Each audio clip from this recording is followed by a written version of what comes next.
ఏపీలో హింసాత్మక ఘటనపై కేంద్ర ఎన్నికల సంఘం సీరియస్ అయింది. AP CS Jawahar Reddy DGP Harish Kumar గుప్తాకి సమన్లు జారీ చేసింది. ఢిల్లీకి రావాలని ఆదేశించింది సీఈసీ. ఏపీలో పోలింగ్ తర్వాత జరుగుతున్న హింసపై సెంట్రల్ ఎలక్షన్ కమిటీ ఆగ్రహం వ్యక్తం చేసింది. పోలింగ్ రోజు రాష్ట్ర వ్యాప్తంగా పలు చోట్ల ఘర్షణలు జరిగాయి. తిరుపతి, మాచర్ల, అనంతపురం, పశ్చిమ గోదావరి జిల్లాల్లో గొడవలు జరిగాయి. ఇప్పటికే అదుపులోకి రాలేదు. పల్నాడు జిల్లా వ్యాప్తంగా 144 సెక్షన్ అమల్లో ఉంది. సత్తెనపల్లి, మాచర్ల, పిడుగురాళ్లలో షాపులు కూడా మూయించారు పోలీసులు. నరసరావుపేటలోనూ పోలింగ్ రోజున టీడీపీ అభ్యర్థి కాన్వాయ్పై దాడులు జరిగాయి. నరసరావుపేటలో ఎమ్మెల్యే ఇంటిపైన ప్రతిదాడికి దిగారు ప్రత్యర్థులు.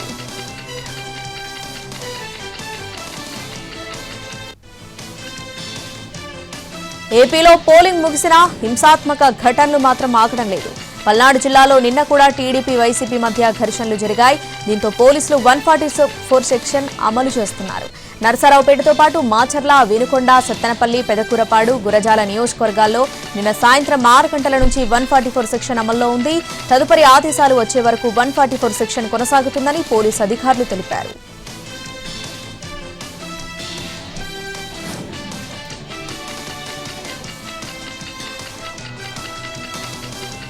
పల్నాడు జిల్లాలో పోలింగ్ తర్వాత కొన్ని అవాంఛనీయ ఘటనలు జరిగాయన్నారు ఎస్పీ బిందు మాధవ్. ఘర్షణలు అరికట్టేందుకు పటిష్ట చర్యలు తీసుకున్నామన్నారు. పల్నాడు వ్యాప్తంగా 144 సెక్షన్ అమల్లో ఉందని చెప్పారాయన. ప్రశాంత వాతావరణం వచ్చే వరకు పోలీస్ పహారా ఉంటుందని చెప్పారు ఎస్పీ బిందు మాధవ్. శాంతి భద్రతలకు భంగం కలిగించే వారిపై కేసులు పెడతామన్నారు.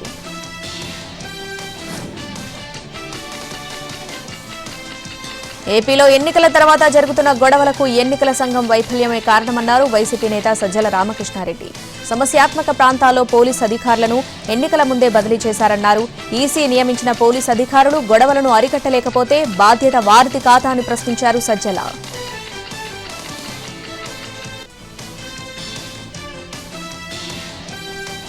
ఏపీలో సీఎం జగన్ మరోసారి సీఎం అవ్వడం ఖాయమన్నారు Jogi Ramesh. SC, ST, minority, అగ్రవర్ణ పేదలు ఒక్కతాటిపైకొచ్చి వైసీపీకి ఓటేశారన్నారు. ఓటమి భయంతో విపక్ష కూటమి నేతలు మైండ్ గేమ్ ఆడుతున్నారని విమర్శించారు జోగి రమేష్. వైసీపీ శ్రేణులు విజయోత్సవ సంబరాలకు సిద్ధం కావాలని సూచించారు.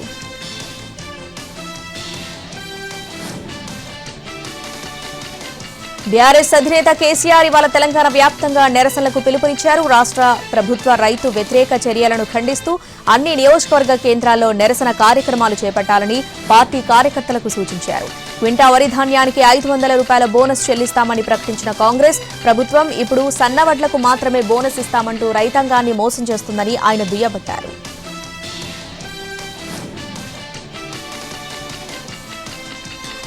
జూన్ 2 నాటికి తెలంగాణ రాష్ట్రం ఏర్పడి 10 ఏళ్లు పూర్తవుతూ ఉండటంతో సీఎం రేవంత్ రెడ్డి కీలక నిర్ణయాలు తీసుకున్నారు. రాష్ట్ర పునర్విభజనకు సంబంధించి 2 రాష్ట్రాల మధ్య అపరిష్కృతంగా ఉన్న అంశాలపై ఫోకస్ పెట్టారు. ఉద్యోగుల కేటాయింపు, ఆస్తులు, అప్పుల పంపిణీకి సంబంధించిన పెండింగ్ అంశాలన్నింటిపై నివేదిక తయారు చేయాలని అధికారులను ఆదేశించారు.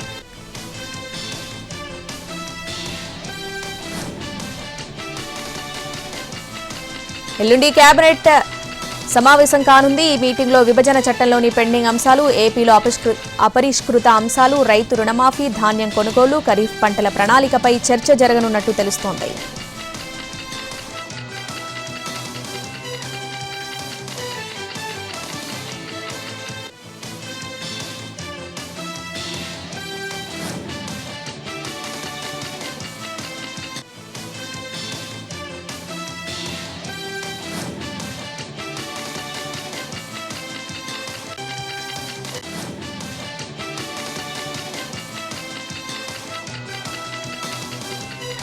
ఏపీ సీఎస్ తో డీజీపీ, ఇంటెలిజెన్స్ చీఫ్ భేటీ అయ్యారు. సుమారు గంటన్నర పాటు ముగ్గురు కీలక అధికారుల భేటీ అయ్యారు. మాచర్ల, నరసరావుపేట, తాడిపత్రి, అనంతపురం, గురజాల ఘటనలపై సమీక్షించారు. ఇప్పటివరకు తీసుకున్న చర్యలపై చర్చించారు. కేంద్ర ఎన్నికల సంఘానికి వివరణ ఇవ్వాల్సిన అంశంపై కూడా ముగ్గురు కీలక అధికారులు చర్చించుకున్నారు. ఎన్నికల తర్వాత జరుగుతున్న హింసను అరికట్టేందుకు తీసుకుంటున్న చర్యలపై కేంద్ర ఎన్నికల సంఘానికి నివేదికలు ఇవ్వాలని భావిస్తున్నారు సీఎస్, డీజీపీ. మాచర్ల మొత్తం 144 సెక్షన్ అమలు చేశామన్నారు. సీఈసీకి వివరించనున్నారు.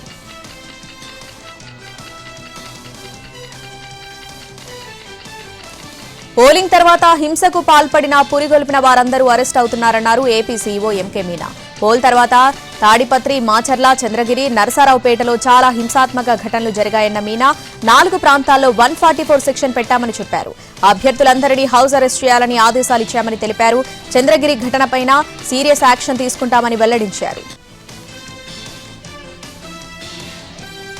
పల్నాడు, రాయలసీమ హింసాత్మక ఘటనలపై గవర్నర్కు కూటమి నేతలు ఫిర్యాదు చేశారు.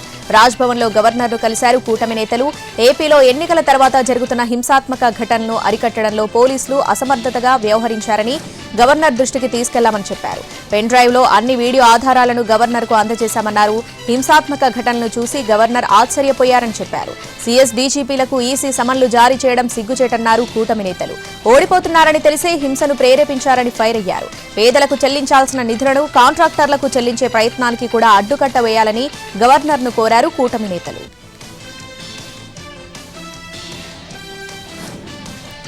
తెలంగాణలో నల్లగొండ తప్ప కాంగ్రెస్ పార్టీకి ఎంపీ సీట్లు వచ్చే పరిస్థితి లేదన్నారు కేటీఆర్. బీఆర్ఎస్ కు సైలెంట్ ఓటింగ్ జరిగినట్లు సర్వే రిపోర్టులు చెబుతున్నాయన్నారు. చాలా చోట్ల కాంగ్రెస్ పార్టీకి బలమైన అభ్యర్థులే లేరన్నారు మాజీ మంత్రి. నాగర్ కర్నూల్, సికింద్రాబాద్, మల్కాజ్గిరి, కరీంనగర్, ఖమ్మం, మెదక్, చేవెళ్లలో పక్కాగా గెలుస్తున్నామన్నారు కేటీఆర్. పెద్దపల్లి, ఆదిలాబాద్, నిజామాబాద్ స్థానాల్లో బీజేపీ వర్సెస్ బీఆర్ఎస్ అన్నట్లుగా పరిస్థితి ఉందన్నారు. కేసీఆర్ రంగంలోకి దిగిన తర్వాత బీఆర్ఎస్ గ్రాఫ్ పెరిగిందన్నారు. పొరుగున ఉన్న ఏపీలో జగన్ గెలుస్తాడన్న సమాచారం ఉందన్నారు.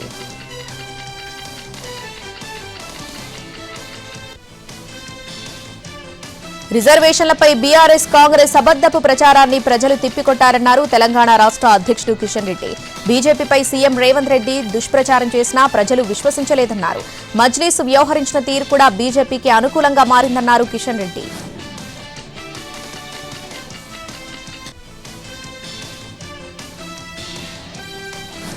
ఎన్టీఆర్ జిల్లా మచిలీపట్నంలోని బలరాంపేటలో ఘర్షణ జరిగింది.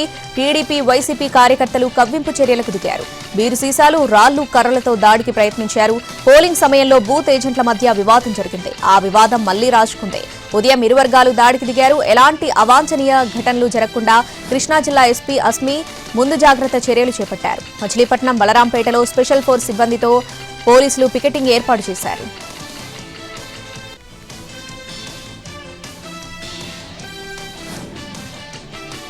బీసీల నియామకానికి ఎన్నికల కమిషన్ అనుమతి ఇచ్చిందన్నారు విద్యాశాఖ కార్యదర్శి బుర్రా వెంకటేశం. ఈ ప్రక్రియ కోసం సెర్చ్ కమిటీలు వేసినట్లు తెలిపారు. 3-4 రోజుల్లో సెర్చ్ కమిటీలు సమావేశమవుతాయన్నారు. ఈ నెలాఖరులోగా బీసీల నియామక ప్రక్రియ పూర్తవుతుందన్నారు.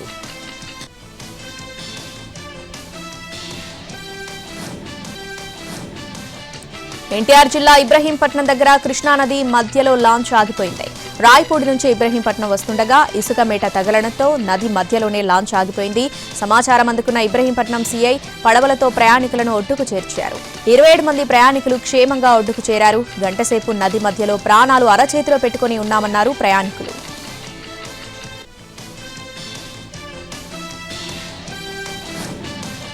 ముంబైలో ప్రధాని మోదీ మెగా రోడ్ షో నిర్వహించారు. ఘట్కోపార్ ప్రాంతంలోని అశోక్ సిల్క్ మిల్ నుంచి గాంధీ మార్కెట్ వరకు 2.5 కిలోమీటర్ల మేర రోడ్ షో చేశారు. ప్రజలు రోడ్డుకు ఇరువైపులా నిల్చొని ప్రధానికి ఘన స్వాగతం పలికారు. మోదీ ప్రజలకు అభివాదం చేస్తూ ముందుకు కదిలారు.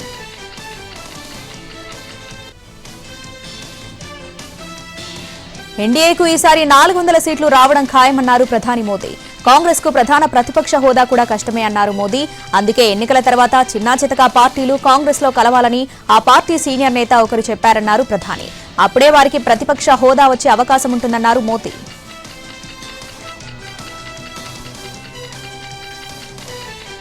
రాయ్బరేలీలో ప్రచారం చేస్తున్న రాహుల్ గాంధీ చిన్న బార్బర్ షాప్ కు వెళ్లారు.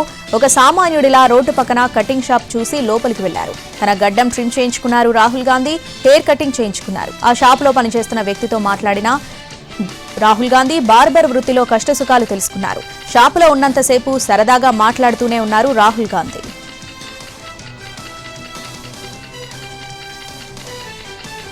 పీఓకేను స్వాధీనం చేసుకుంటామన్నారు కేంద్ర హోంమంత్రి అమిత్ షా.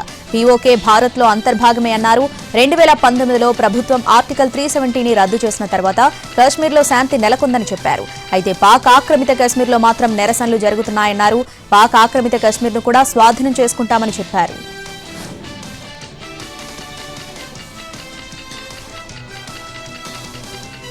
కేంద్ర హోంమంత్రి అమిత్ షాపై ఏఐసీసీ అగ్ర నాయకురాలు ప్రియాంక గాంధీ తీవ్ర స్థాయిలో మండిపడ్డారు. మహిళల కార్యకలాపాలపై ఆయన నిఘా వేయడం ఏంటని ఆగ్రహం వ్యక్తం చేశారు. మహిళలు సహా ఎవరు ఏం చేస్తుంటారు, ఎప్పుడు ఎక్కడ ఉన్నారు అనే దానిపై ఆయన దృష్టి సారిస్తుంటారన్నారు. తాను కొన్ని రోజుల క్రితం తన కూతురును చూసేందుకు థాయిలాండ్ వెళ్లారని, ఈ అంశాన్ని అమిత్ షా ఎన్నికల ప్రచారంలో ప్రస్తావించారన్నారు.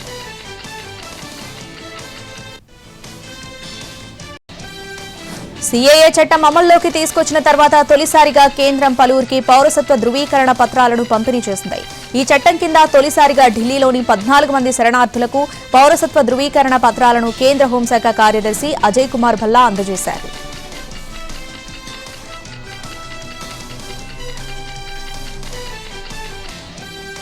నేపాల్కు చెందిన ఫోటో జర్నలిస్ట్ పర్వతారోహకురాలైన పూర్ణిమ శ్రేష్ఠ అత్యంత ఎత్తైన ఎవరెస్ట్ శిఖరాన్ని రెండోసారి అధిరోహించారు. దీనికి సంబంధించిన వీడియోను ఆమె ట్విట్టర్లో పంచుకున్నారు. 8000 మీటర్ల కంటే ఎత్తులో ఉన్న 14 పర్వతాలను అధిరోహించాలని ఆమె లక్ష్యంగా పెట్టుకున్నారు. అయితే ఇంతకుముందే 2019లో 8848.46 మీటర్ల ఎత్తైన ఎవరెస్ట్ శిఖరాన్ని అధిరోహించడం విశేషం.